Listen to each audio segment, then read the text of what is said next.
Hey guys, আসসালামু আলাইকুম। This is me Ahir ওয়াসির। কি অবস্থা সবার? বেশ কয়েকদিন ধরেই আমি আর আমার ফ্রেন্ড মিলে বলতেছিলাম যে বাসা চেঞ্জ করব। তাই এত চিন্তা ভাবনা না করে আস্তে খুঁজতেই বের হয়ে গেলাম। রাজশাহী শহরে যে ব্যাচেলার বাসা পাওয়া এতটা যে কষ্টের তা আমার আগে জানা ছিল না। অলিতে গলিতে এখানে সেখানে চিপায় চাপায় সব জায়গায় খুঁজে খুঁজে আমরা একটা ব্যাচেলার বাসা খুঁজে পাচ্ছিলাম না। অবশেষে একটা ব্যাচেলার বাসা পেয়ে গেলাম, কিন্তু কাজ চলতেছিল আর এই বাসাটার ভাড়া অনেক বেশি চাইছিল।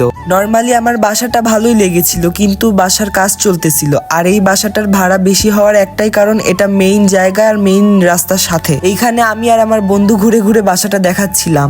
তারপরে আমরা আরো কিছু বাসা দেখি। এই যে এটার 4 তলায় ভাড়া দেওয়ার কথা। এখানে আরো একটি বাসা দেখি, কিন্তু এই বাসাটা আমার একদম পছন্দ হয় নাই। মেঝে টাইলস কোনো কিছু নাই। দেন হেঁটে হেঁটে আরো একটি বাসা চলে আসলাম। এই বাসাটা ছিল অসাধারণ, বাট এই বাসাটার ভাড়া ছিল অনেক বেশি। এভাবেই খুঁজতে খুঁজতে আমাদের দিনটা শেষ হয়ে যায়। তো আজকের ভিডিও এ পর্যন্তই। দেখা হচ্ছে নেক্সট কোনো ভিডিওতে। ততক্ষণ আল্লাহ হাফেজ।